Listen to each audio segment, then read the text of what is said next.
Okay, Assalamualaikum warahmatullahi wabarakatuh. Salam sejahtera. Maaf tadi ada masalah teknikal sikit ya.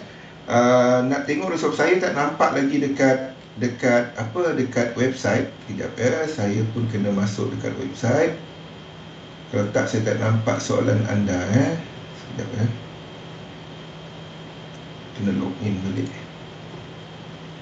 Research dan juga Malay Advanced Room ya. Sekejap.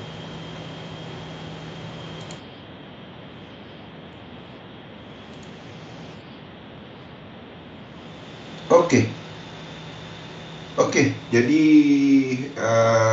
tadi kita dah baca penafian sebelum kita Kimi, Waalaikumsalam, sebelum terputus tadi ya. Jadi topik hari ini adalah kepada kepercayaan pembentukan kepercayaan topik kita. Kepercayaan dagangan semakan realiti inilah topik kedua dalam siri pembentukan minda pedagang atas talian. Hai Tommy. Okey, jadi tadi kita dah baca penafian. Nama saya Zulkifli Abdul Razak, panggil Zul saja, seorang pelabur sepenuh masa dan dalam dunia dagangan saya dah buat lebih daripada 20 tahun ya. Okey, jadi kita lihat kepada pasaran. Kita ada semalam awal pagi tadi kita ada FOMC yang seperti dijangka menaikkan kadar polisi sebanyak 25 mata asas. Itu memang dijangka. Dan pasaran nak tengok adakah FOMC membincangkan mengenai kemungkinan untuk memotong kadar faedah pada satu masa akan datang according to Jerome Powell, pengurusi FOMC dan juga Fed, menyatakan bahawa setakat ini masih ada kemungkinan untuk rate dinaikkan, bergantung kepada apa yang berlaku. Dan surprisingly, according to Powell, sektor kewangan berada dalam situasi yang positif. Sedangkan kita ada bank-bank regional dekat US yang sedang mengalami masalah. Dan kita lihatlah dia macam ni. Fahamkan apa impact dia. Okey, saya terangkan kepada anda apa yang jadi Okey, jadi kita ada polisi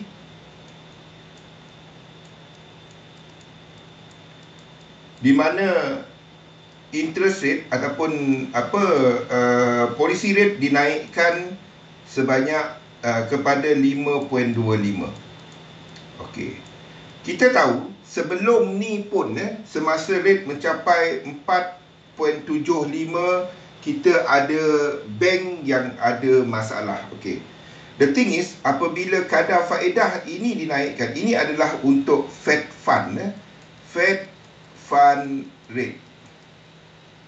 Okey, apa itu Fed Fund Rate? Ini basically kepada simple lah. Bank komersial punya account dekat Fed. Lebih kurang macam tu. Macam kita ada account dekat Maybank, dekat CIMB, Bank Rakyat. Bank-bank ni semua dia ada satu jumlah yang dia simpan dekat Fed. Sebab itu nama dia Fed Fund. Okey, dan dana ini digunakan untuk anything, setiap bank ikut kepada saiz modal yang dibenarkan untuk bank-bank berkenaan. Jadi itu depository lah nama dia. Dan diorang ni ada satu account. Jadi diorang kena maintain satu jumlah. Macam kita kena maintain RM10 dalam saving account kan. Lebih kurang macam tu lah Okey. Jadi kerja bank ni, ini adalah daripada sudut Fed Ini pula bagi depositories, seperti badan-badan yang menerima deposit depositories. Dia ada bank, dia ada fund dan lain-lain yang menerima deposit. Dia orang kena simpan satu jumlah dekat Fed. Itu Fed Fund Okey. Dan kerja dia orang ni adalah untuk mengeluarkan pinjaman. Itu dia punya bisnes lah keluarkan loan. Dan ini adalah kepada market.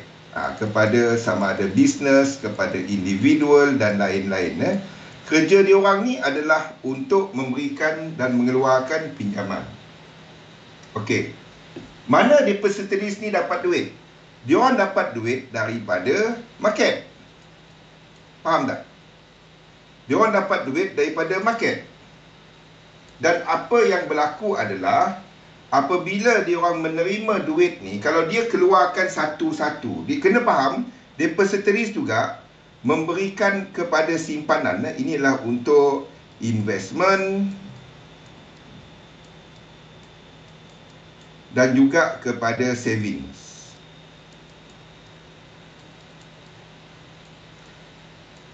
Dengan harapan untuk tempat dia simpan duit tadi akan mengeluarkan yield ataupun memberikan yield lah, memberikan faedah. Okey, ini sistem dia lah lebih kurang. Jadi apa yang depositories ni buat untuk menarik investment, dia akan cuba memberikan pulangan kepada keadaan pasaran yang sesuai. Okey. Jadi apa yang dia orang buat adalah bila orang simpan duit, sama ada dikeluarkan sebagai dalam bentuk loan, boleh, ataupun dia invest. Itu business bank. Faham tak? Ini bank lah, dalam erti kata lain ini bank.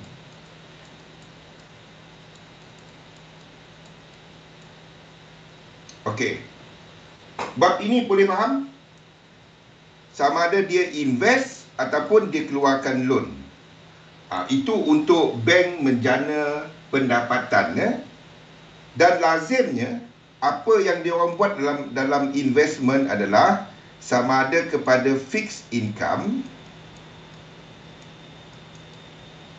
ataupun kepada variable income. Variable income ni maksudnya bank juga berdagang lah, trade, trade lah, lebih kurang lah. Dan untuk instrumen fix ni, apa yang diorang buat adalah diorang akan membeli antaranya yang selamat, seperti treasuries, kalau kat US ni lah.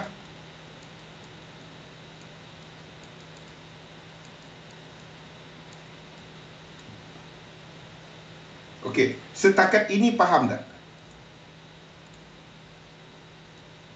Antaranya kepada treasuries. Tolong ajar baik-baik. Macam mana ajar tak baik macam mana, Soleh? Bab ini boleh faham tak? Ini basically bond lah. Ini basically adalah bond.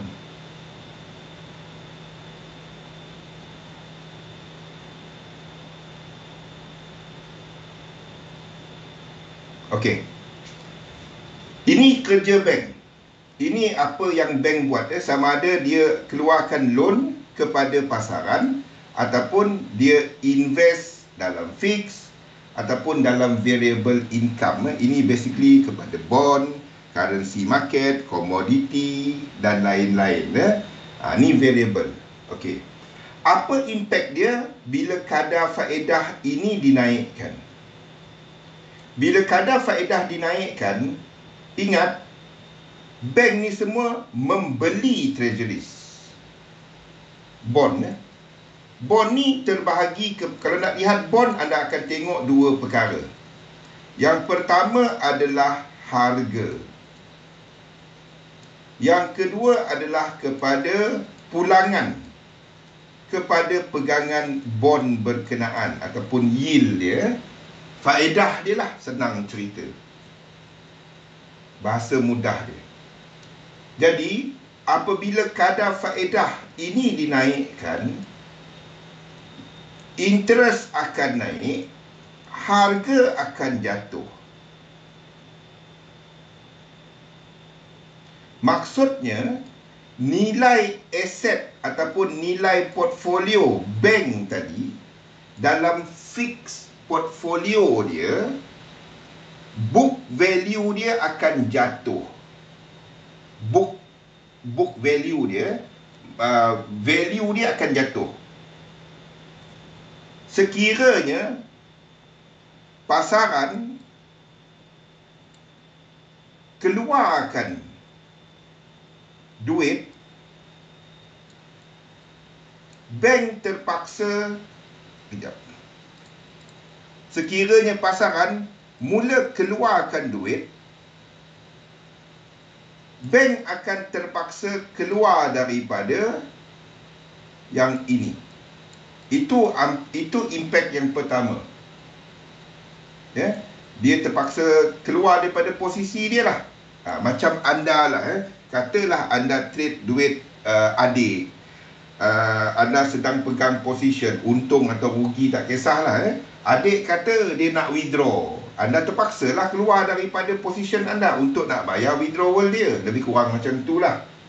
Okey, ini variable, ini tempat pertama bank akan keluar. Impact dia, pasaran akan jatuh. Itu saham.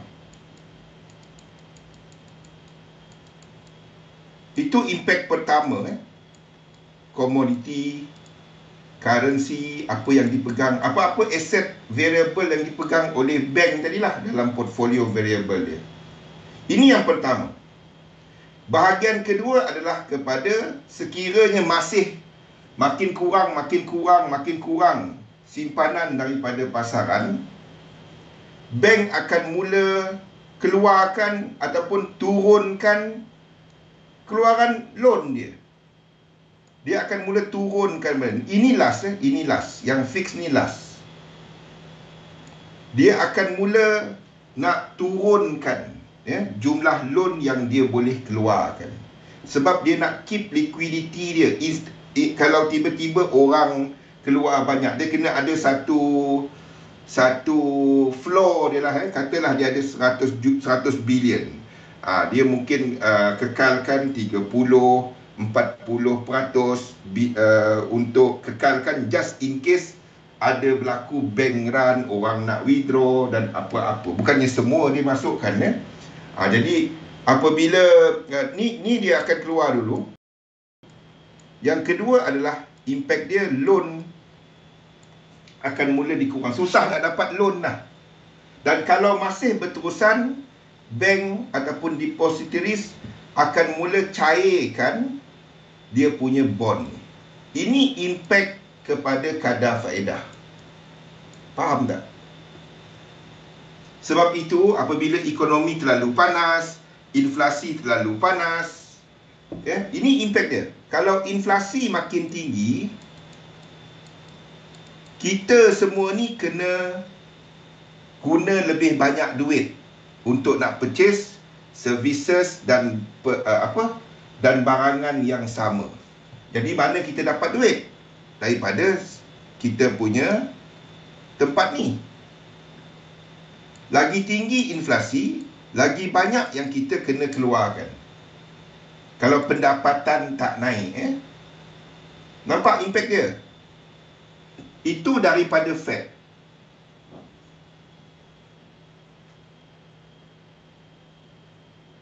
Okey, itu daripada Fed.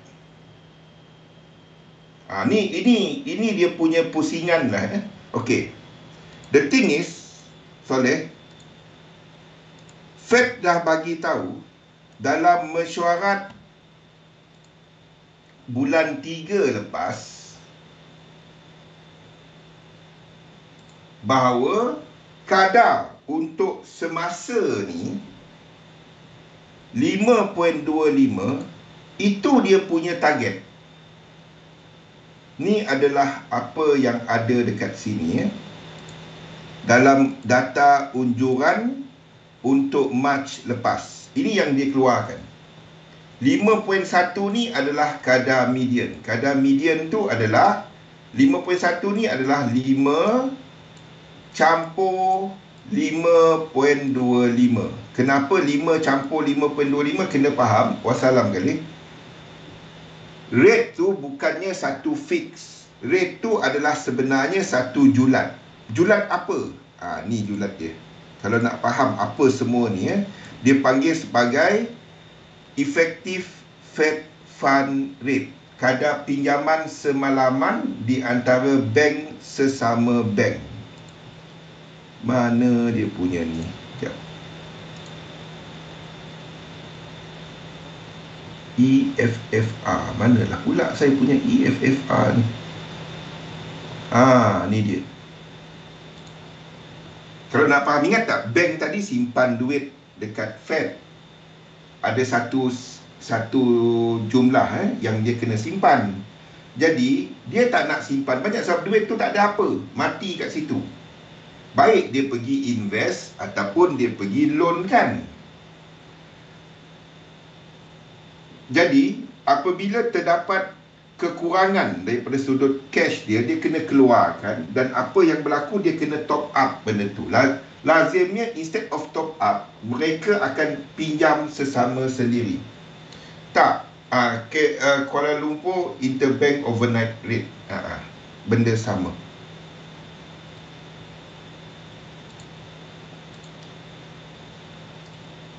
Ni dah dia. Ini yang dia, ini sebelum rate naik semalam. Kita pun nampak, sebelum ni pun bank punya pinjaman sesama bank dah ada yang lebih daripada kadar ceiling. Kadar ceiling sebelum ni, ini sebelum FOMC semalam. Ada dah bank sama bank yang mengeluarkan pinjaman di atas ceiling rate. Dah ada 5.15 kat sini. Ingat, waktu tu maksimum rate dia adalah 5. Dah ada yang mengeluarkan 5.15 ni dah langgar dah. Okey, maksudnya bank sendiri ada masalah liquidity. Kalau kita tak ada duit, tak banyak duit, orang nak pinjam, boleh. Rate dia tinggi lah. Lebih kurang macam tu. Yang cerita ni tadi.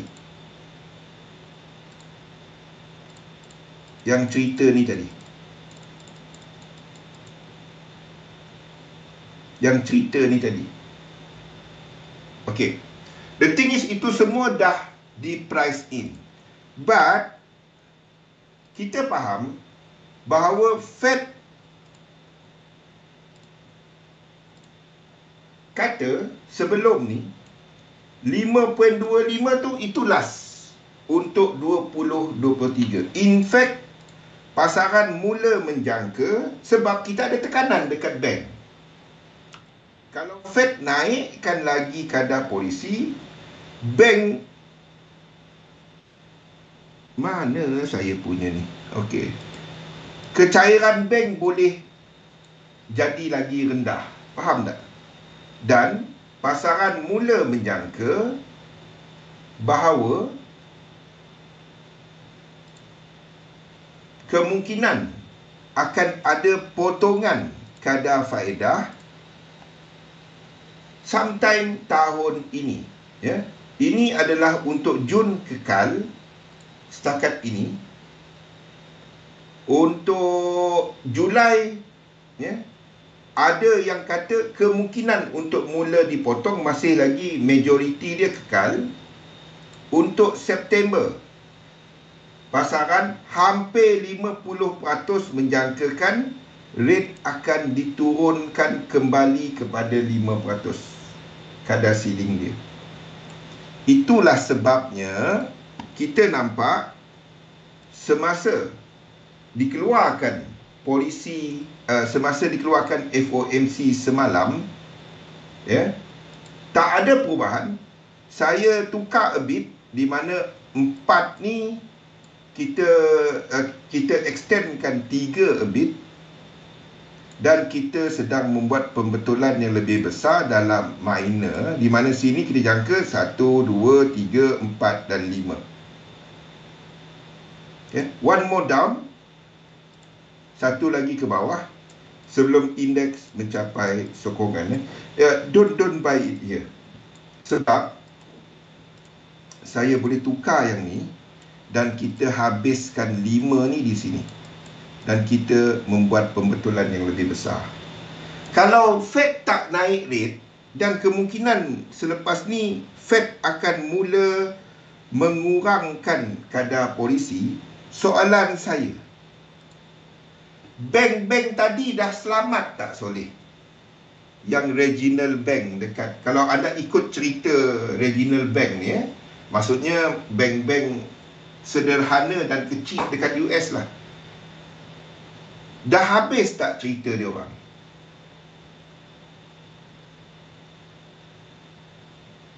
Tak habis lagi kan? Impact kepada rate, kenaikan rate ni bukannya jangka pendek. Saya tak nampak lagi masalah-masalah bank ni selesai. Dan kalau bank pegang dan turunkan loan yang kita cerita tadi, turunkan apa limit ceiling untuk loan yang dia boleh, pinjaman yang dia boleh keluarkan, apa yang mungkin berlaku kepada, yes, ada lag. Apa yang mungkin berlaku kepada ekonomi? Saya masih belum tukar kita punya view di mana indeks-indeks ni akan mencecah satu rintangan sebelum jatuh ke bawah. Saya masih tak nampak lagi, selagi high Januari ni bertahan, kita masih lukis ke bawah. Unless indices dekat US break high, then baru saya berminat untuk melihat dan membeli indices. Selagi ini tak, selagi high dekat Januari 2022 ni tak break, saya masih melihat kepada pergerakan ini.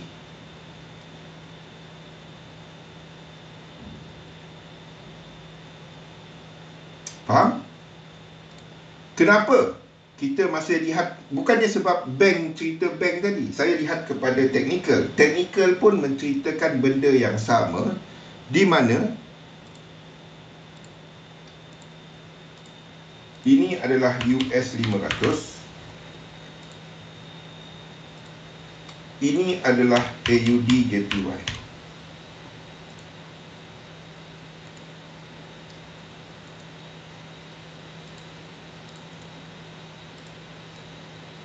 Okey, high ini adalah sama dengan high di sini. Yes. High ini, the thing is, untuk yen pair, dari high yang sama, anda nampak berapa lekuk ke bawah. Kalau kita ambil dia punya structure 1, 2, 3, 4 dan 5. Kalau kita nak katakan low dekat sini merupakan low dalam pasaran, okey, dia macam ni. Kalau korektif, jumlah lekuk dia adalah 3, 7, 11, 15 dan seterusnya. Kalau kita katakan ini merupakan, ini trend dan ini korektif, dekat sini ada 5. Paling-paling coknya pun dia satu lagi low. Paling-paling lah. Dan anda ada 7. 1, 2, 3, 4, 5, 6, 7. Faham? Disebabkan jangkaan untuk indeks ni ke bawah, dan pada masa yang sama, kalau kita ambil dari Januari punya high, kita ada 1, 2 dan 3. The thing is, ini merupakan satu reset, Tommy. Maksudnya 1, 2, 3 1. Faham tak? Itu satu reset. Ini 2. Selagi high ni tak break ke. High ni boleh je break, tak ada hal. Dan anda jangkakan akan berlaku 1, sama ada 1 lagi high, dan 3 dalam yang kecil. Jadi maksudnya keseluruhan ini adalah 1, 2, 3, 4, 5, 6, 7.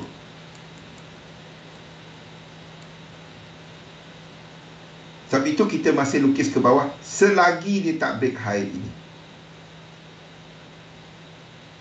Bermaksud disebabkan oleh yen pair tadi masih mempunyai incomplete sequence, indeks pun kita masih lukis ke bawah.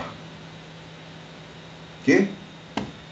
So, untuk indices kita masih jangkakan ke bawah. Movement semasa dijangka menemui support. Semasa dia akan turun dulu sebelum naik balik ke atas. Tapi ingat ini tak perlu berlaku. Jumlah lekuk dari bawah ini cukup untuk saya habiskan. Maksudnya dari sini, anda tengok dari bawah ni, kalau kita katakan ini flat, cukup. Ini cukup. Ini cukup. Tak perlu buat high pun, kita boleh habis kat sini. Ini A, ini 1. Saya cuma tukar B kepada sini je. Ni B, 1, 2, 1, 2, 3, 4, 5. Faham tak? Saya nampak yang ini tau. Kimi, saya nampak yang ini tau. Ini jatuh instead of 1 lagi high. Sebab dia akan ada 3 lekuk. 1, 2, 1, 2, 3, 4, 5 yang kecil, 3, 4 dan 5. Tapi saya tak lukis yang ini lagi, sehinggalah nyata apa yang dia buat di sini. Maksudnya, don't trade it here. Index jangan buy, jangan sell di sini. Don't do anything. Index lepak tepi dulu. Bukannya buka chart tu terus nak entry. Tak ada. Trend dia tak nampak lagi. Okey. US 30 pun yang sama. Mungkin kita buat 4 dan 1 lagi ke bawah.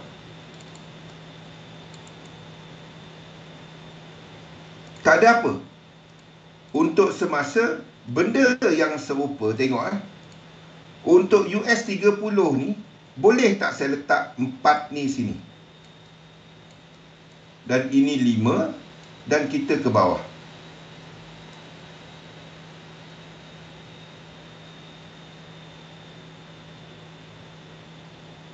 Boleh tak? Dan sini 2, kita akan ada 3, 4, 5. Menjadikan yang besar dia adalah 1, 2 dan 3.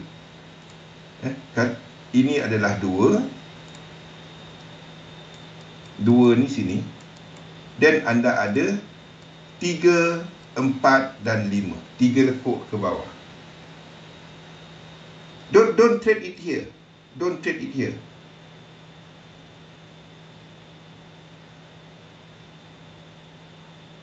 Okey. Saya ubah yang US 30 kepada flat ABC. Selagi bawah daripada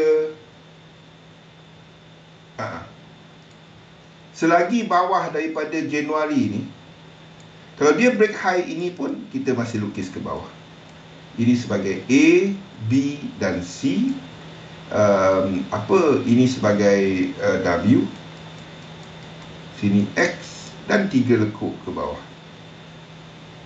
Masih 3 lekuk ke bawah. Selagi bawah Januari ni, the whole thing ni sideways. I won't be surprised kalau dia jatuh daripada sini. Dari sini. I won't be surprised. But setakat ini saya belum buat benda tu. Kalau siapa perasan, semalam kalau anda buka H4 punya chart, saya letakkan line dekat Stoch, line dekat ni, line ni dekat RSI. Ramai yang buka H1 dia cari signal. Kalau signal saya tak nak mengajar. Baik saya tukang jual signal, lagi bagus. Kan? Oh, saya nak tahu buy and sell dia. Tak payah buat, tak payah ikut kelas kan. Tengok Bloomberg. Bloomberg ada buy and sell signal. Market tak bagus, sell US 30. Setiap hari dia bagi signal, 1 jam sekali. Buat apa dengar kita kan? Dengar Bloomberg, lagi bagus. Faham? Ini tak break lagi. Sebab itu kita masih lukis ke atas. Kalau ini break dan Stoch dia break, ini kita akan lengkapkan sebagai 4. Ini 5. Dan kita lukis ke bawah. Boleh? Betul tadi. Jangan macam ni. Kalau trading ni, kalau dah boleh, kalau anda nak buat macam ikut signal, sediakan satu portfolio dan letakkan duit lain. Letakkan duit lain. The best system is your system. Sebab itu saya cuma bercerita pasal structure. Kaedah trade dia, saya gunakan 3-7-11. Anda nak pakai teknik, anda pakai. Cuma saya nyatakan bahawa kat sini, probability dia untuk naik di sini mungkin sekitar, pada waktu ini mungkin 55% pada waktu ini. Dia tak high probability.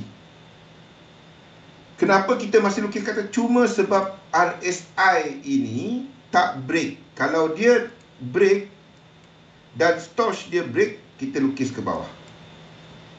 Kalau kita mula lukis indeks ke bawah, sini 2, dan yen pair di sini, tak ada dah ke atas. Yen pair kita akan habiskan B ni di sini. Boleh? Ni saya akan buat W, X, A, B, C. Habis. Ke bawah. Faham?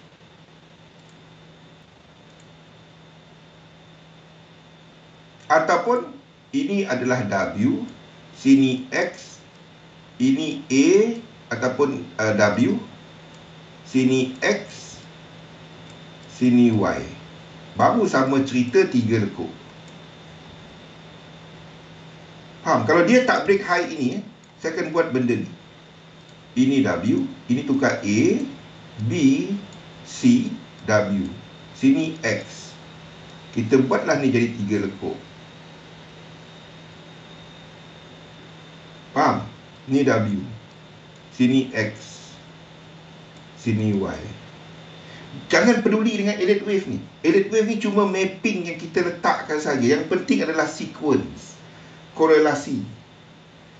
Elite wave anda nak lukis ke atas, boleh ke bawah, boleh. Yang pentingnya structure mana yang kita boleh trade. Itu yang penting. Kalau setakat ini anda nampak 3 lekuk di sini yang jelas. Sekarang ni saya tak dapat nak letakkan ini sebagai A, B, ni 1, ni 2, 3, 4, 5. Anda tunggu 3 kat sini. Jangan letak entry dekat B ni dulu. Ini adalah untuk AUD JPY. Saya tahu ada yang tunggu AUD JPY sebab set up WXY. Okey. Anda kena tunggu 3 ni terbentuk. Ingat, 618764 ni mesti ada reaksi. Kalau Kalau tak ada reaksi, ini akan, kalau dia tembus direct macam ni, ini mungkin dah ke bawah. Kita akan jadikan flat dari sini. Faham? Ini B, ini C, ini A, dan kita habis ke bawah. Ini maksud saya.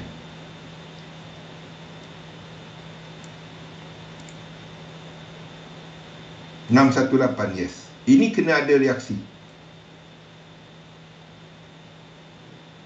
Anda nak tengok benda ni tu, dan barulah anda letak entry. Tapi tengok 100% dia, dan 1, 2, 3, 6 bawah daripada X ni Tommy. Jadi kalau saya akan gunakan 1, 2, 3, 6 ni sebagai filter untuk nak letak tak. Kalau 100% dia dekat macam ni, 1, 2, 3, 6 dia bawah daripada support sebelum, saya takkan letak entry di sini. Kita akan entry kalau ini berlaku tinggi, dan correction ini anda boleh trade 100% yang ini. Dan anda tengok 1, 2, 3, 6 Kalau ini berlaku dan kita letak entry, saya letak blue box kalau itu berlaku. Faham? 1, 2, 3, 6 ni bawah daripada X di sini. Maksudnya bawah daripada structure ini. Jadi kita tak dapat nak entry yang ini. Alternatif dia ini adalah 1, 2, 3, 4, 5,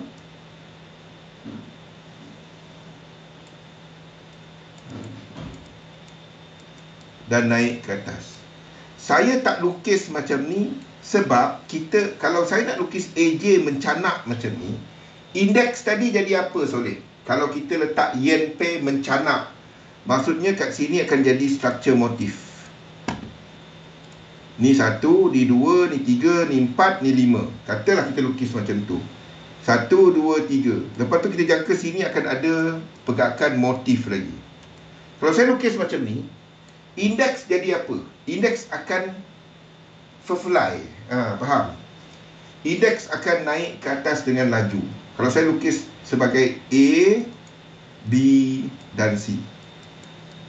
Faham? Daripada sudut structure, kenapa kita tak lukis macam ni? Kalau dia nak naik pun, kita akan naik sebagai 3. 1, 2, 3. Barulah indeks boleh jatuh, tapi yen pair naik dalam lekuk ketiga. Maksudnya momentum yang rendah. Itu maksud dia. Kalau saya lukis dia sebagai, ini sebagai 1, ini sebagai A, ini sebagai B nanti, lepas tu sini C. Tu lain cerita. Sebab kalau saya lukis macam tu,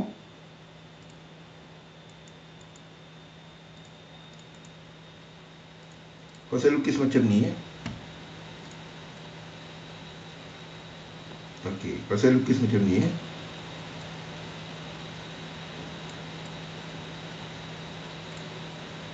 1, 2, 3, 4, 5. Okey, ini A, sini B. Kalau saya lukis macam tu, dekat sini akan naik jauh. Ni akan extend. Ini akan extend untuk dia bagi sama bila dia jatuh, bila ini sampai 100% nanti. Jadi kalau saya lukis macam tu, maksudnya dekat US 500 ni, ini akan berlaku. Faham tak? Boleh tak? Boleh. Tapi setakat ni saya tak ada sebab untuk lukis benda ni. Daripada sudut Fibonacci dia. Tu maksud dia.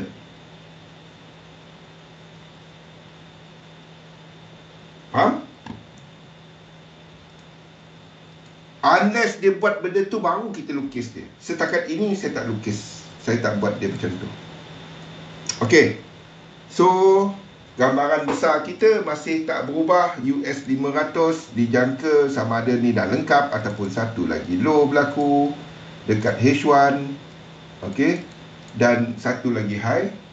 But ini tak perlu nak ke atas. Dia boleh jatuh ke bawah. Jaga-jaga sikit US 30 view yang sama dan lain-lain pun yang sama. Kita ada market Europe yang buka sekarang, di mana ini dijangka akan buat W, X, A, B dan C. Okey. Itu adalah untuk DAX. UK mungkin dah habis. JP tak ada apa. Spain 35 nothing. UJ. Okey.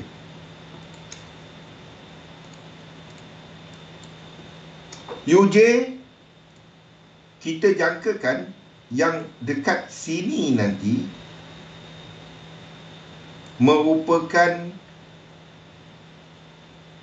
dolar atau yen. Yang ini nanti. Yang ini nanti. Bila bounce ini berlaku, kejatuhan ini nanti, adakah dia merupakan dolar ataupun yen?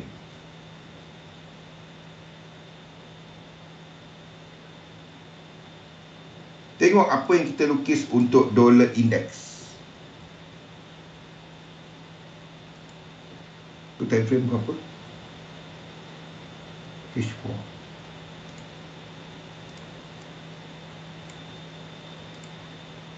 Satu, dua. Dolar indeks dijangka akan masuk lekuk 3 dalam 3. Jadi kejatuhan di sini nanti, sekali lagi, adakah dia dolar atau yen? Mana satu?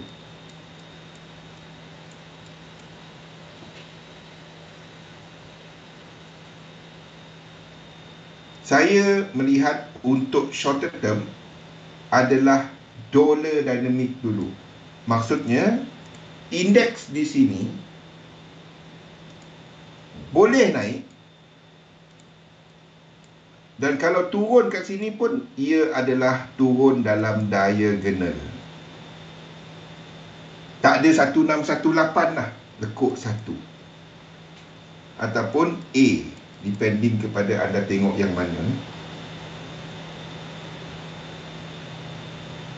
Faham?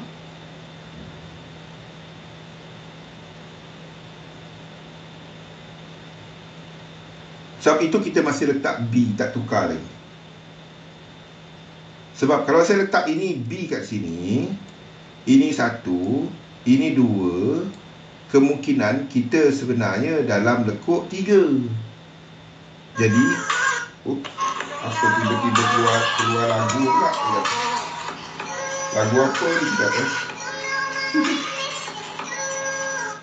Oh, tiba-tiba video saya makan mangga keluar balik. Hei, pelik-pelik. Okey. Semua ni satu cerita. Pada waktu ni chart kita satu cerita.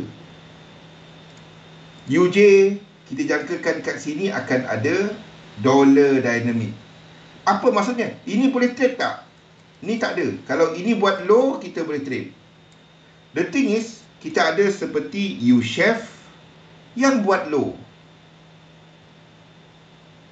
Faham? Ini buat low. Faham ke ni?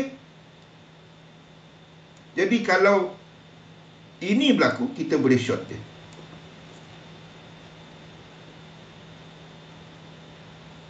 Itu U-Chef. Lain daripada tu, dollar pair, euro US dollar. Ini tak break high. Kalau dia break high, pullback ini kita boleh trade. Sebab itu saya katakan itu, U-Chef terlepas tak apa. Tak apa. Pullback ini yang kita trade. pullback ini. Kalau dia pullback hari ini, bagus lah. Okey. GU break high. So pullback ini kita trade. Faham? Ini H4, mungkin 8 10 bar lagi. Kalau tak besok Isnin. So pullback ini kita trade. Sebab kita jangka negatif dollar dynamic. Boleh? Ya. Itu bermakna UK tak break. Boleh lagi ke atas. Don't trade it there. AUD US dollar pun sama, tak ada. Ni tak break apa. Lepak tepi gold. Jadi apabila gold membuat price tertinggi dalam sejarah untuk gold, we were waiting down.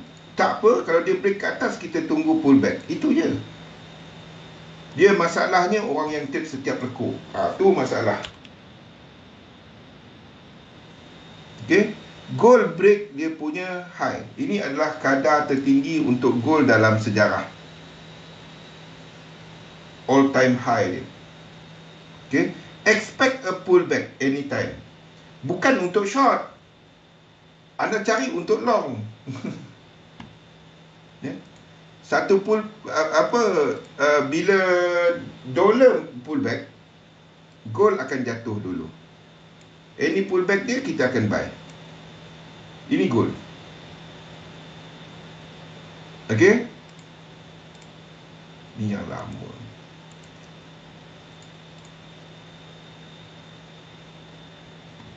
Okay. We were waiting down kan. Dia tak sampai bawah.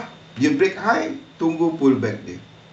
Semasa untuk pullback dia, saya masih letakkan sebagai 3 dan 4. Satu lagi high. Kalau anda dah long daripada mana-mana bawah ni, anda tak pergi keluar. Anda pergi manage sahaja. Keluar separuh, biarlah dia buat apa. Itu untuk gold. Sekarang kita masih jangka 4 dan 5. Ini boleh jadi. Sini 3 dan 4. 3 line gold. Tak tahu. Hari ni kita cerita 3711. Letak sini lah. Kat sini.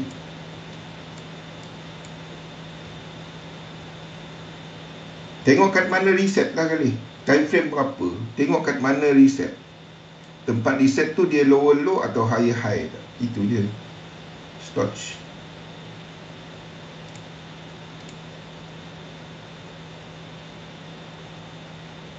Alternatif untuk gold. Sini 1.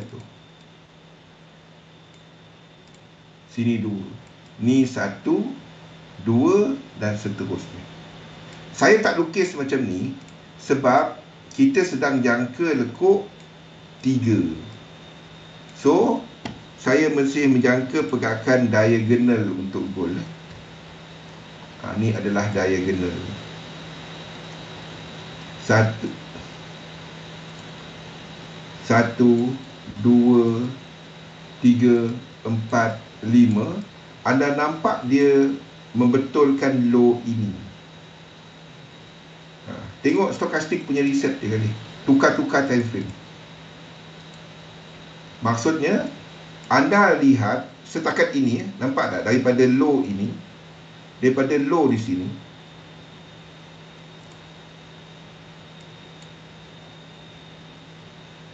daripada low di sini, 1, 2, 1, 2. Ini dalam yang kecil.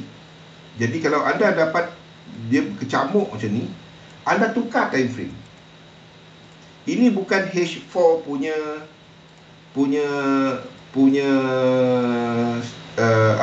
stokastik. Anda tukar daily. Daripada low ini, anda nak tahu bilanya berlaku correction. Anda nak ini daripada low di sini, Anda nak ini yang reset. Maksudnya daily punya chart reset. Anda nak dia masuk balik. Yang masuk balik anda tengok 1, 2, 3 dia. Itu anda buy. Itu untuk gold. Saya tak dapat tolak kemungkinan daripada bawah ni sebenarnya kita dah lengkap 1, 2, 3, 4, 5. Lepas tu 1, 2, 3 yang besar. Dan ini break high. Saya tak dapat tolak kemungkinan ini. But untuk saya lukis macam ni, ada dua. Yang pertama, sama ada US dollar yang kuat, ataupun yang kedua, yen yang kuat. Yang lemah. Yang lemah. Risk on. Kalau saya nak lukis ke bawah yang besar macam ni, sama ada dolar yang kuat, itu kita dah tahu tadi, tak ada. Yang kedua, yen yang kuat. Kalau saya nak yen yang lemah. Yen yang lemah, kalau itu saya nak lukis untuk struktur ini daily, untuk kita katakan sebenarnya pembetulan ni adalah pembetulan yang lebih besar. Ini adalah indices dynamic. Kalau saya nak lukis macam ni, indeks sedang membuat lekuk 3 ke atas. Kita ada Januari 2022 yang belum break. Sebab itu kita masih extendkan movement ini. Sebab itu kita extendkan movement ini ke atas. Faham tak? Untuk saya nak katakan, gold dah break, dia akan retrace besar macam ni. Untuk saya nak lukis macam ni, yang pertama tadi, US dollar kuat. Nombor 2, yen yang lemah. Risk on. Gold lemah. Indeks masuk lekuk 3. Orang tak simpan gold, orang beli aset, orang beli saham. Money flow pergi kepada asset variable. Gold ni simpan, dia cuma kepada value. Harga dia naik turun. Dia tak ada cerita inflasi, dia tak ada cerita pasal lain-lain. Kita direct tak payah break sebab tadi kita ada masalah teknikal. Jadi kita direct tak ada break. Untuk semasa dekat daily ni, ini tak ada. Malahan kita menjangka negatif dolar dynamic. Yen pula belum. Yen masih dijangka akan ada a bit of strength. Sebab indeks dijangka ke bawah. Jadi sebab itulah kita extendkan gold ni ke atas. Macam ni. Faham tak? Itu sebabnya untuk gold, pullback, daily pullback dia, ini boleh macam ni.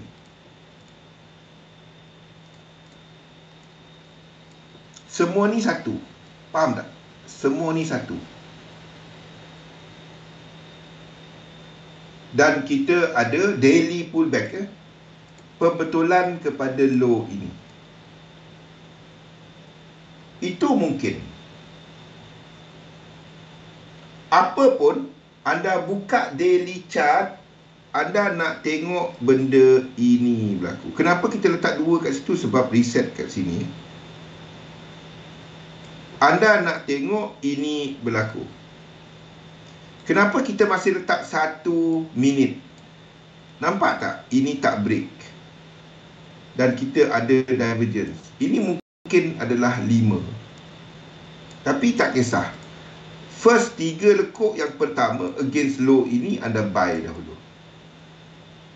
Paling-paling pun kalau nampak 1, 2, 3 dia mungkin jatuh balik. Stop loss, manage entry kaki ketiga 50% tu. Faham? Itu untuk gold.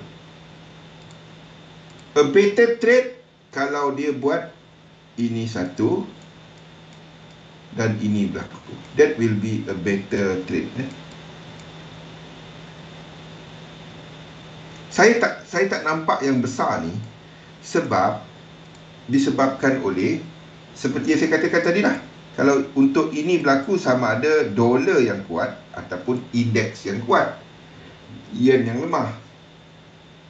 Untuk kita nak katakan ini adalah satu merah, lepas tu kita buat yang besar.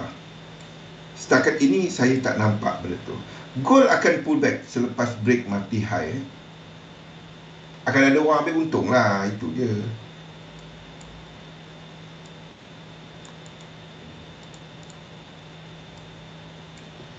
Okey, boleh tak buy, boleh tak sell, tak ada apa kat situ. Tunggu dia pull back. Ni yang saya cerita dalam Facebook live semalam. Sebelum ni kita tunggu ke bawah ni. 1, 2, 3. Nampaknya itu berlaku. Dia tak ke bawah. Dan kita ambil lah kepada structure ini pula. Tunggu dia pull back against low ini dulu. 3 yang pertama, 50% ini anda manage. Itu je. Okey, silver pun cerita yang sama. Ini tak break high. Jadi ini mungkin adalah, ni tak break lagi. Ini masih 4. 1, 2, 3, 4. One more high. Kalau ini break, ini adalah 1, 2, 1, 2 dulu. Kalau dia reset the whole thing, ini adalah 1, 2, 3, 4, 5, 1. Itu je. Faham kali? Dia simple. Tengok kepada Fibonacci, tengok untuk jangka fraktal apa, dan tengok kepada stokastik untuk nak lihat anda nak lukis apa. Setakat ini, selagi ini tak break, ini 1, 2, 3, 4, 5. Untuk lengkap 1.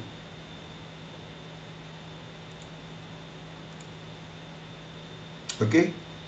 Minyak the whole thing kita tukar. Kita habiskan X ni, instead of sebelum ni X ni di sini, kita tukar X ni di sini. Maksudnya minyak dijangka membuat pembetulan yang lebih besar. Jadi pullback dalam minyak di sini tak nampak fraktal kecil, masuk fraktal besar. Itu je. Dia tengok stokastik je. Dia simple. Fraktal kecil ni masih pening. Jangan pakai fraktal kecil. Masuk kepada yang besar. Itu je. So, itu paling simple. Jawapan paling simple saya boleh bagi. Betul tak?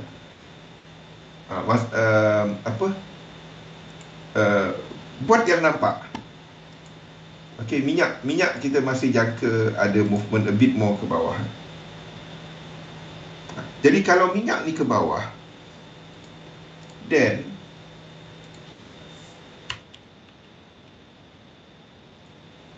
dan indeks ke bawah,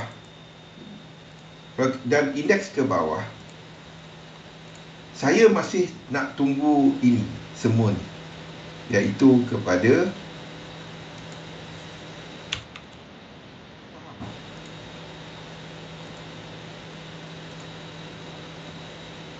boleh? Kat mana ini habis? Kita tak dapat banding kita dengan orang lain kali. Banding dengan diri sendiri. Atirah buat dekat M5, Galih buat H4. Galih bagus dekat H4, Atirah tak bagus dekat H4. Itu je. Okey, bila ini lengkap nanti? Bila minyak ni faham, dan dijangka ini akan buat pembetulan yang lebih besar. Kita akan entry XOM, Exxon. Itu XOM. Dan kalau ini berlaku, kita sedang reset kepada weekly.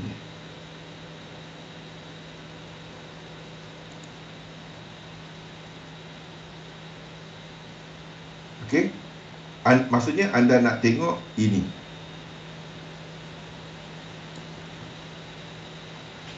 Dia kena reset kan? Itu XOM. Lain daripada tu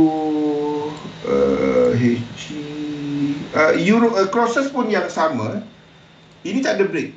Jadi kalau ada yang break dalam satu structure 1, 2, 3 anda boleh long. Itu Euro AUD. Euro GBP nothing, tak minat. GBP AUD kalau dia masih terus structure ini, then anda boleh long. Sekarang ni tak ada. Itu GBP AUD dan GBP NZD, tak ada apa. Boleh je dia buat ke bawah lagi. Ni 1, ni 2, 3, 4, 5. Ini B, ini A, ini B. Kalau dia ke bawah lagi, kita long daripada bawah ni. Kalau rasa nak bandingkan, kita banding dengan Rasulullah kali Wassalam Syarif. Jadi kita tengok perwatakan Rasulullah, kita cuba nak ikut, lagi bagus. Dan kita akan sentiasa rasa kecil. Jadi kalau nak ikut kepribadian ataupun kemampuan, kita bandingkan, kita ikut perwatakan dia, lagi bagus. Jangan banding dengan orang lain. Faham? Boleh ke dia? Dengan Nabi Muhammad, lagi bagus.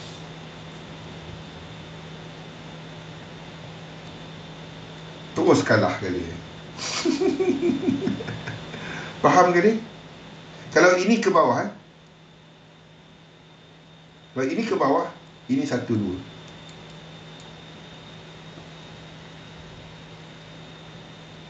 Buat apa banding dengan Atirah? Banding dengan Rasulullah. Sakam. Salam Abang Ji. Laju sangat type. Okey. Kalau ini berlaku,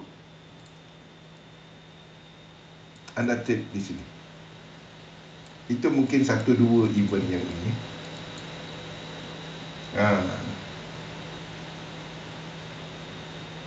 Kita banding dengan manusia, dengan orang lain buat apa? Ataupun Saidina Abu Bakar ke, Saidina Umar ke, kan keelok.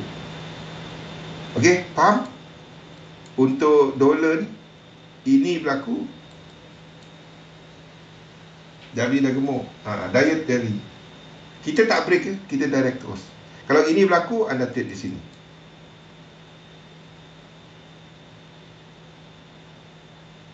Boleh? Ni selagi saya tak buang yang hijau ni, anda nampak reset dia, anda nampak reset, anda trade. Ni sekali dah break. Ini daily. Maksudnya ini merah tau. Yang ini merah. 1, 2. Hujung minggu ni saya tukar dia.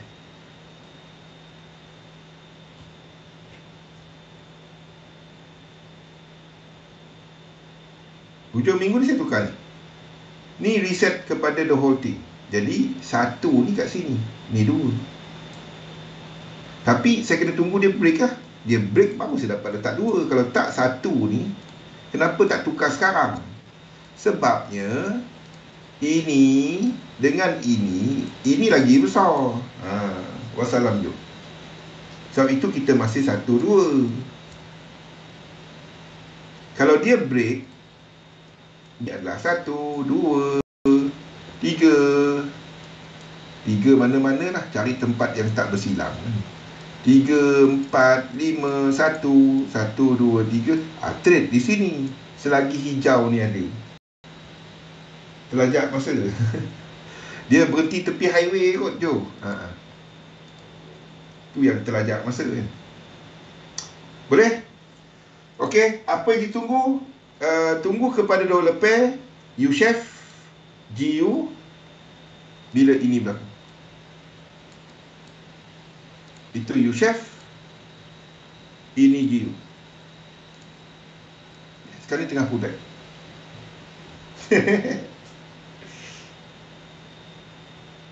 Okey? Tak ada break, kita direct kepada topik. Ada soalan untuk market sebelum kita masuk topik?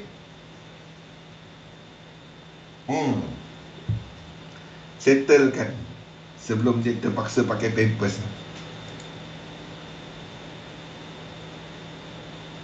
Faham? Faham kenapa kenapa set up GU? Time frame besar, kita ada incomplete sequence. Ini adalah incomplete sequence. Anda dah ada break dan break sekali lagi. Jadi daripada sudut jumlah dia 1, 2, 3, 4, 5. Ini correction. Ini dia punya ni. Jadi kalau correction dia tak boleh habis 5. Jadi yang ke-6 dia kita boleh trade. Faham? Ini yang besar 1, ini yang besar 2, 3, 4, 5. Kira lah 1, 2, ini kita ambil sebagai flat the whole thing. 3, 4. Macam mana kita tahu dia flat? Tengok RSI dia. 3. Tak apa, ini kita belum cover lagi. Nak tengok flat 1, 2, 3, 4, 5. Pullback ini boleh trade. EU tak break. EU tak break. Instead of ini tak break. Ni tak break tu. Tapi antara EU dengan GU, kita sedang lukis Euro GBP ke bawah. Euro GBP kita lukis ke bawah. So trade GU. Trade GU.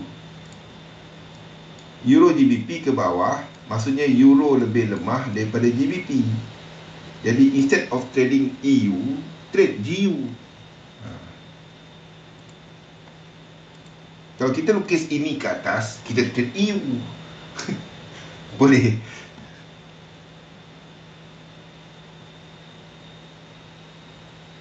Apa lagi? U-shape.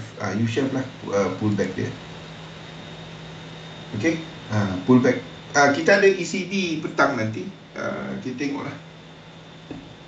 Itu maksud dia. Itu maksud tengok crosses tu. Itulah guna dia. Benda logik dia Jo, benda logik. Buat benda logik. Kita lukis EG ke bawah. So EU ke GU. Kalau kita lukis EG ke bawah, Euro lebih lemah daripada GBP. Set up GBP ada, set up EU ada. Pilih GU. Okay, pullback ni tengah dah sedang jadi dah. Ada orang tanya, kenapa ni dah sampai, kenapa abang tak tukar? Ingat aku depan cat 24 jam ke? Ada orang tanya, bang, dia dah naik, lukisan abang dah kat situ, kenapa abang tak pergi lukis dia kat atas? Manalah saya tahu. Masa dia naik tu, kita dah lukis, dia naik, kan? Bukannya saya depan cat 24 jam. Kalau saya depan cat 24 jam lain lah. Ataupun dia tak lukis auto. Ini saya lukis tangan ni. Mana ada. Semua cat ni saya lukis tangan tau. Semua cat ni saya lukis tangan. Yang dekat saya punya yang satu lagi, itu yang auto. Itu auto lukis. But itu pun saya akan aturkan dia balik kepada dynamic. Masih tak perfect. Macam mana saya nak sentiasa update kan? H1 dah tu. Macam mana? Mustahil. Tak ada orang dalam dunia. Saya lukis satu-satu ni. Ni saya lukis satu-satu. Bukannya ni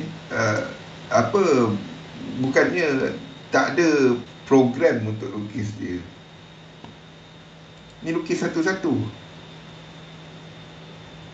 Boleh. Ni pun boleh ke bawah lagi satu lagi sebelum kata. Ini tak ada not high probability. Tak ada. Boleh je ke bawah lagi sebelum naik ke atas ni. Okey. Jadi GU dan U-Chef dia. Tunggu 3 lekuk dia. Ada ECB, sukati dia. Saya news ni saya tak peduli. Trading view. Tak ada orang buat dekat MT5. Tak ada. Yang banyak macam ni tak ada orang buat. Setahu saya lah. Tak ada. Kalau setakat 1-2 tu ada lah. Okey.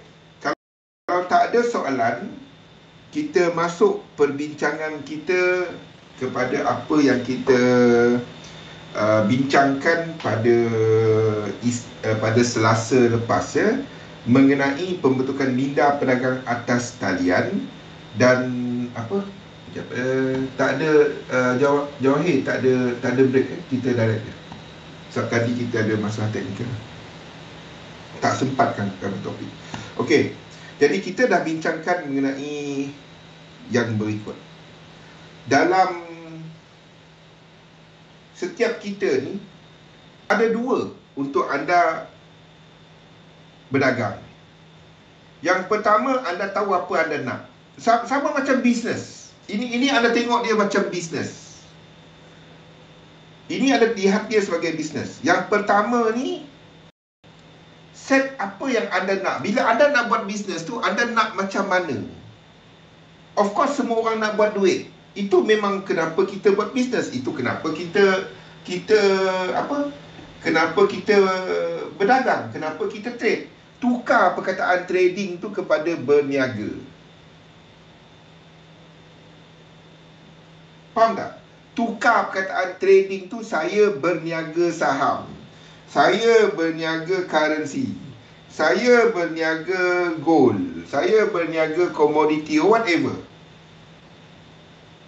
Faham? Berniaga instead of kataan trading. Kalau orang tanya hari raya, kau kerja apa? Peniaga. Niaga apa? Online. Chip. Faham? Selalu kalau trader ni, kalau jalan rumah orang, kalau hari raya kan, ada duit semacam dia, orang tak tanya. Faham? Orang tak tanya. Kalau dia tak ada duit, laki kau buat apa? Yang bini dia tak tahu dah jawab apa, laki dia terkedu sebab baru tengah float gold. Dia pergi sell. Jenuh kita cakap jangan sell.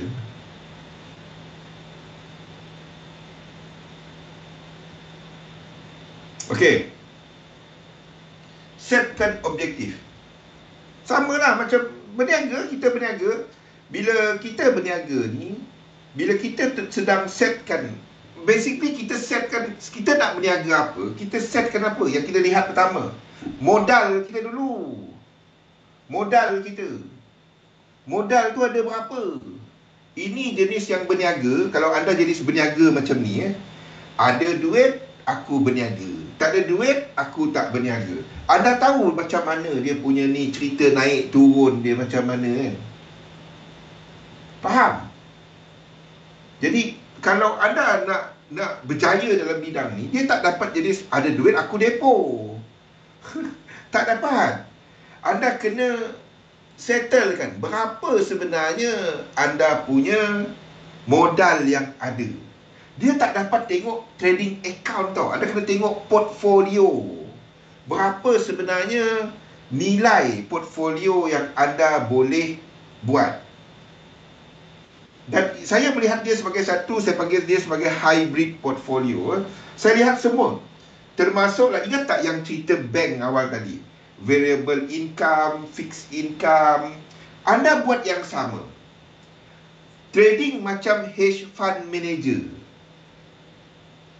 Trading macam hedge fund manager. Faham tak? Anda mungkin tak ada akses kepada some of the instrument yang hedge fund manager ada. Tapi anda boleh hedgekan risiko anda. Macam mana? Nak beli VIX ke bang? Bukan. Nak beli bond, saya tak ada duit bang. Sabar. Buat portfolio anda, buat anda punya annual budget ni, ketahui berapa sebenarnya duit yang anda ada. Daripada annual budget anda, annual bukan bulanan, berhenti berfikir. Anda nak berniaga, anda tak dapat fikir sebagai pekerja kedai. Tak. Anda kena berfikir sebagai pemilik kedai. Lain. Sebab itu saya senang untuk nak terangkan konsep trading ni kepada mereka yang bisnes. Bila orang bekerja, kita nak tukar mindset dia payah sikit.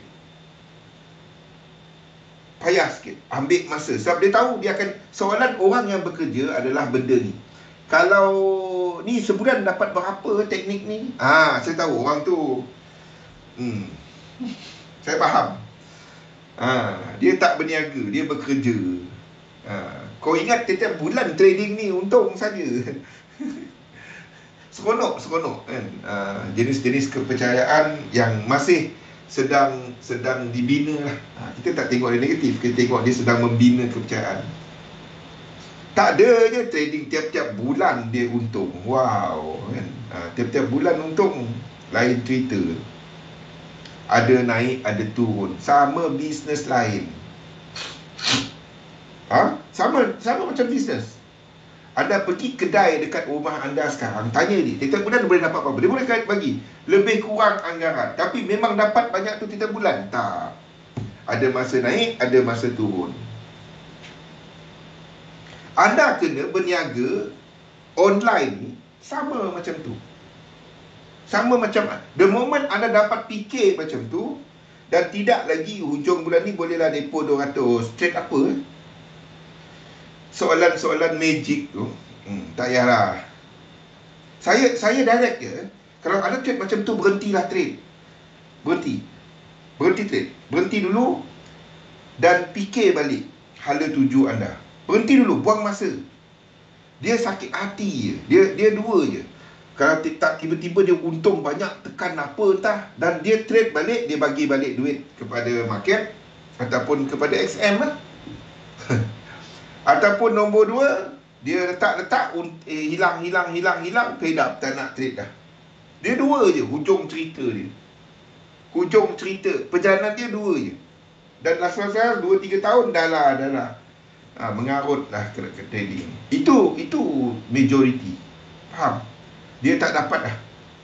Dia tahu benda ni boleh buat duit, tapi dia buat entah apa. Kalau anda sedang mengalami cerita tu, berhenti dulu. Tolong berhenti dulu. Saya sistem, saya ceritakan sistem 3711 ni. 3711 punya sistem channeling punya sistem ni, ini adalah 3 pembahagian kepada market dynamic punya sistem, dan satu lagi tree line.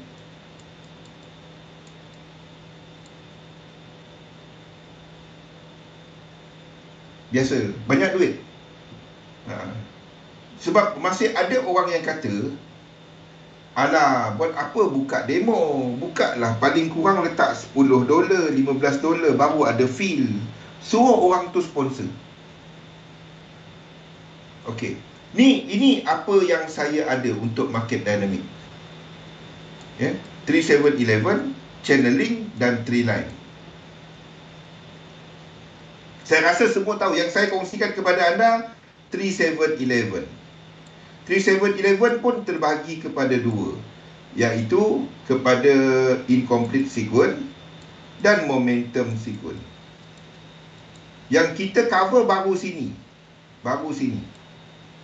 Ini pun cukup dah. Saya kongsikan sikit-sikit momentum sequence, tapi tak penting. Ini yang penting. Sebab 2 ni boleh apply dan replace. But sebenarnya teknik yang berbeza. 3 ni teknik yang berbeza. Kalau rajin tengok video-video tu, saya ada kongsikan kan. Galih Kimi, 3 line ni saya ada kongsikan, channeling ni saya ada kongsikan, momentum sequence saya ada kongsikan. Tapi buat ini je cukup. Saya gunakan ini dalam 3 portfolio berbeza. 3 portfolio berbeza. Momentum sequence ada basic dia 2. Basic dia 2, tapi dalam 2 tu dia ada pecahan dia kepada RSI dan stokastik. Saya ada nota dia, saya ada PowerPoint dia, tapi itu bulan 7 ataupun bulan 9 nanti saya kongsikan. Bulan 7 saya nak concentrate kepada kepada market type.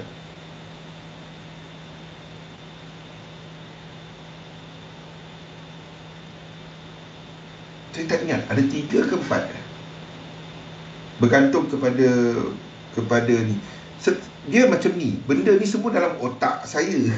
Saya dah buat nota dia. Kalau tanya saya kena rujuk nota. Tapi sebab saya dah pakai dia lama, semua tu dalam otak. Faham tak, Jo?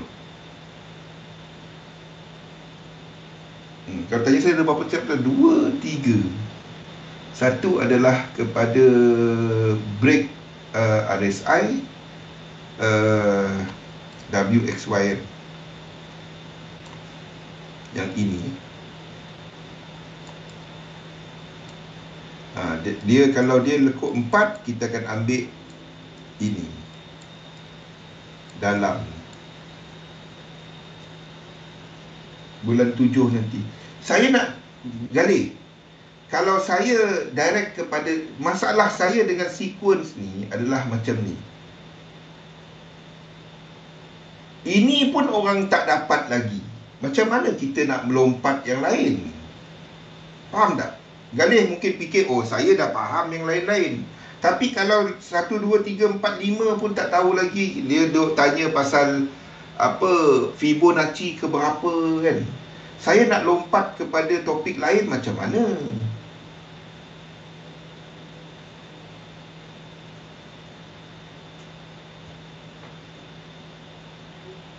Satu lagi kepada zigzag ya. Satu lagi kepada zigzag. Zigzag yang sama lah. Zigzag yang sama. Dia trading sama je, cuma beza dia adalah kepada lekuk 4. Kalau kita kepada lekuk 2, lekuk 2 kita akan ambil yang besar. Dia tak kisah kepada dalam ni. Dan beza dia 2 dengan 4. Kalau kita trade lekuk 4, kita akan ambil Fibo yang dalam, A, B, C yang dalam, ataupun W, X, Y yang dalam. Itu je beza dia. Maksudnya kita ambil yang last 3 lekuk, bukannya 3 lekuk yang pertama. RSI.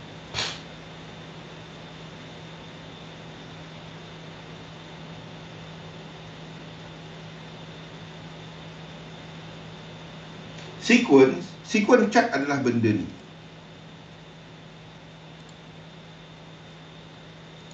Sequence chart adalah contohnya macam NJ kat sini. NJ. Chart saya rupa macam ni tau. Chart saya ini je. Ni je.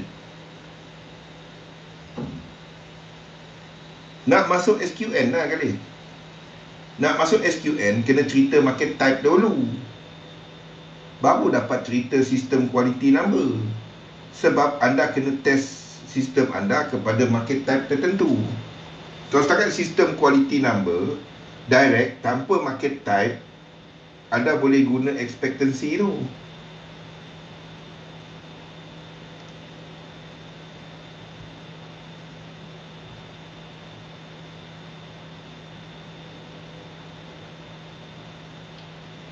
Ini je, chart saya macam ni je.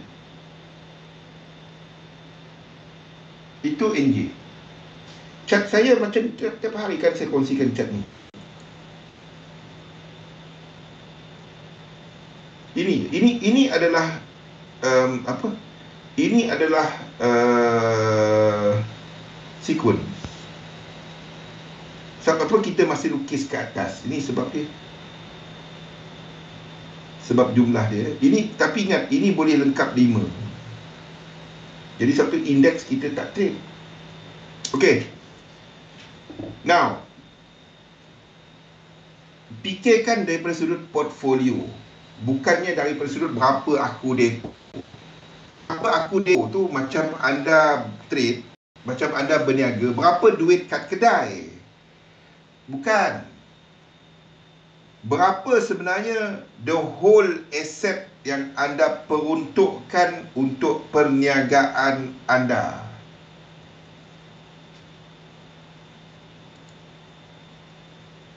Faham? Berapa total aset yang anda peruntukkan kepada perniagaan anda. Itu maksud saya dengan portfolio. Jadi, terdapat 2. Satu adalah anda buat fix. Labur, belajar untuk mula letakkan duit kepada, the thing is, kalau anda punya ASB, jumlah dia lebih rendah daripada jumlah duit dalam trading account anda, something tak kena. Boleh?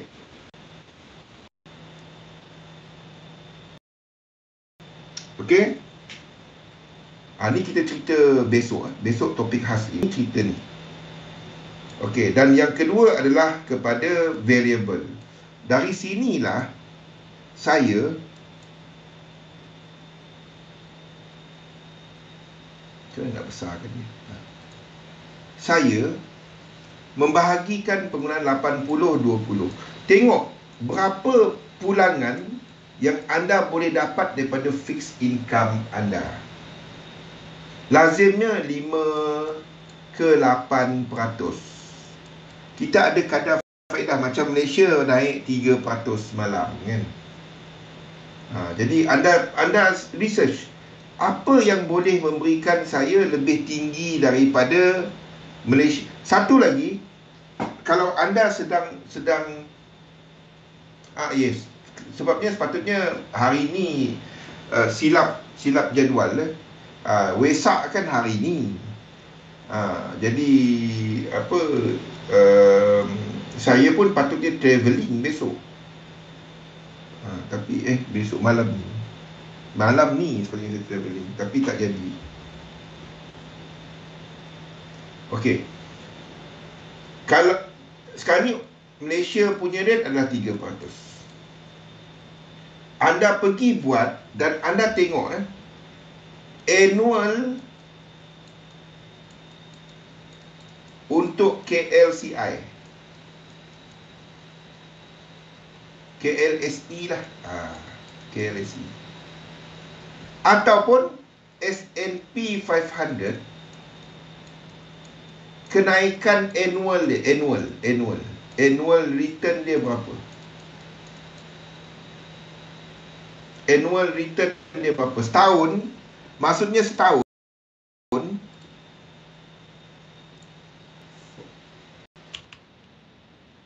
SPX 1 tahun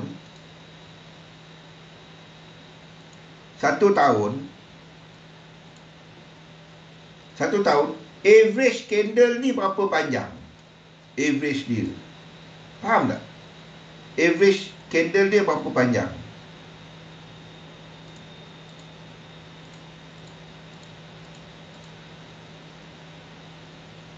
Katalah anda katakan ini annual dia adalah sebanyak lebih kurang 8%.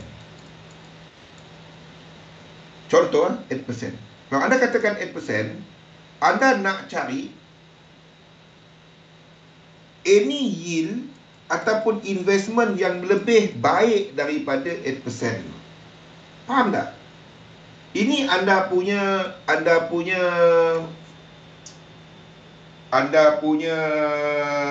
KPI. Sebab kalau anda ada investment mutual fund ke apa-apa yang lebih rendah daripada indeks punya performance average annual average dia, baik anda beli benda ni, simpan je tahun-tahun, faham? Simpan dia. Kalau macam hedge fund apa semua, lazimnya dia orang akan gunakan Russell sebagai dia punya benchmark.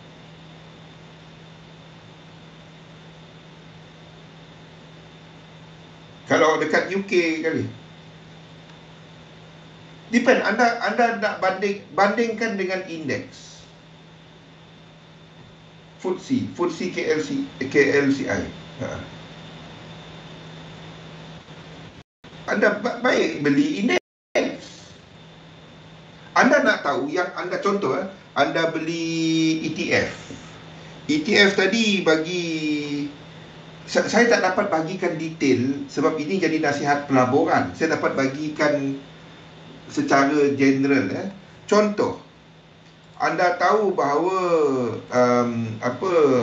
KLSE indeks dia memberikan secara average. Anda tengok average dia, average annual, kalau kita ambil semua sejak KLSE itu dibuat, adalah sebanyak 7%. Lepas tu anda nak beli FD contohnya. Ini adalah untuk yearly, annual. Ini adalah untuk annual. Anda nak beli FD. FD bagi 3% setahun. Baik aku simpan dalam beli indeks KLSE, simpan. Futures dia tak roll over. Tapi itu contoh dia lah. Faham tak?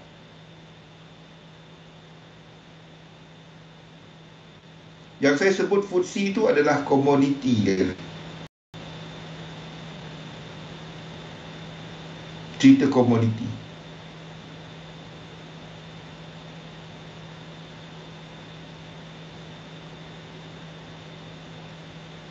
Faham? Jadi kalau anda nak cari mana satu saya nak bandingkan, bagus ke tak? Oh, dia bagi pulangan tahunan 4%. Bagus ke tak? Anda tengok movement dekat indeks. Kalau bawah daripada itu, tak. Baik aku beli indeks. Secara besarnya dia tengah trending, kan? Akan ada pembetulan, but dia tengah trending. Itu anda punya KPI, anda punya pembandingan.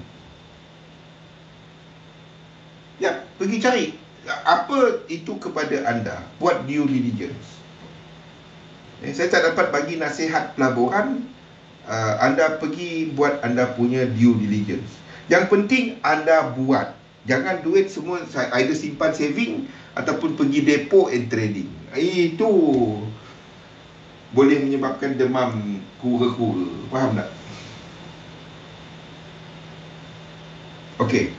Selepas anda rancangkan semua ni, ketahui anda punya berapa anda punya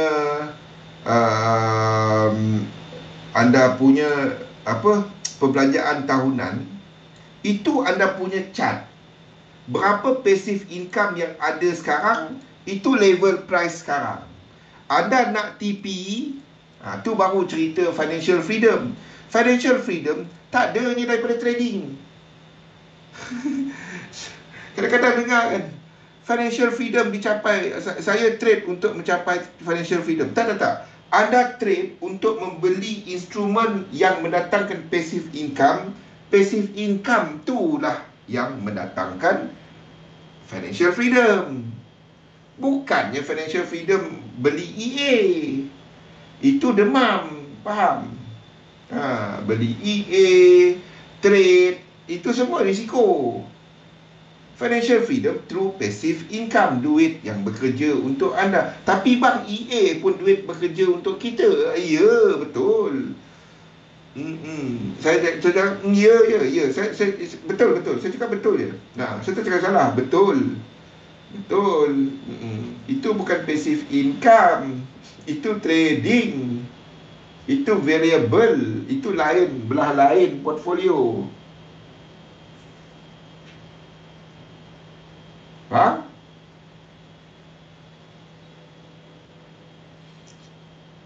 Okey. Katalah bila anda dah calculate, sebelum kita nak melabur, bila dalam fixed income ni, anda dah tahu dah lebih kurang dapat berapa. ASB dapat berapa. Paling-paling 5%, paling kurang. Atas-atas 6-7%. Sebab kita tahu, interest rate tengah naik sekarang ni kan. Okey. Katalah anda dapat 8% anda punya ni, dan anda letak 80,000 contoh, ataupun 8,000 lah, besar sangat. 8,000 anda dapat pulangan 8%, contoh annual. Jadi anda dapat setahun 640. Betul tak? 8,000 anda dapat 640 setahun. Anda dekat sini ada 2,000. Ni 8,000 dapat 640. Anda ada 2,000. Katalah anda ada 10,000 semua. Sini, selepas anda buat bajet, anda adalah lebih 10,000. Anda letakkan dalam instrumen tetap, dapatlah 640. Anda buat anda punya homework tadi. Dan lepas tu, kalau anda kata ini yang terbaik, then anda melabur dia. Yang 2,000 ni, anda boleh ambil risiko berapa? 640 je. Itu anda hedge-kan anda punya. Faham? Jangan take semua 2,000 tu lenyap semua. Full margin anda, yang anda boleh fullkan risiko, cuma 640. Jangan pergi fullkan 2,000 tu. Jadi risk max anda 640. Itu dia. Tak ada yang anda nak pergi. Jadi lebih tu letak mana? Lebih tu letak dalam ni. Faham? Duit jangan simpan duit. Simpan reta. Simpan investment. Of course, some yang anda simpan sebagai cash in case of emergency. Buat benda ni, jangan fikir hujung bulan ada depo $150. Kau nak apa $50-100 tu? Kan? Trade lenyap. Trade lenyap. Adalah withdraw. Masalahnya bila yang berfikir cara depo, withdraw duit dia hilang tau. Faham tak? Dia untung pun duit dia hilang, dia rugi lagi lah hilang. Faham tak maksud saya? Trade jadi duit. Seminggu tak ada dah duit tu. Pergi mana? Entah. Kan? Dia jadi harum manis. Sedap harum manis kan? 7 biji jadi. 7 biji. 7 biji ke 8 biji. Tinggal biji je.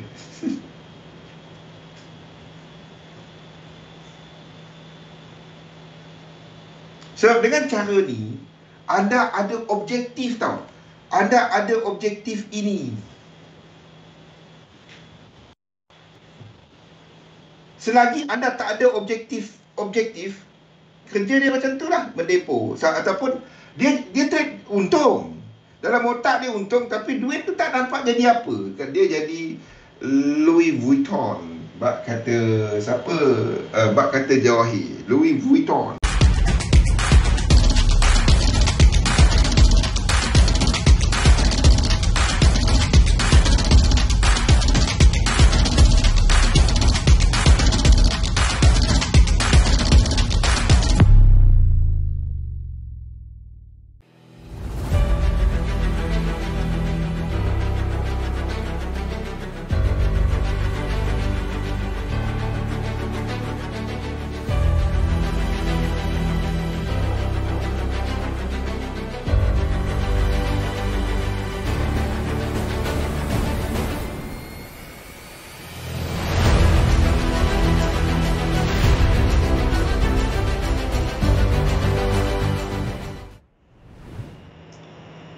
Okey, Assalamualaikum warahmatullahi wabarakatuh. Salam sejahtera. Rupanya saya cakap sorang-sorang. Ingat dah rancak dah cerita.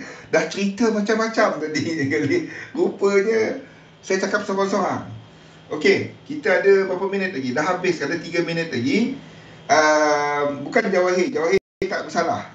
Yang bersalah tu, apa yang salah saya pun tak tahu. Okay. So buat benda ni, Faris. Faris ada apa senyap sangat. Kita dekat sini kita hari-hari. Jadi type cerita. Saya pun tengok ada orang saya pun bersemangat lah kan.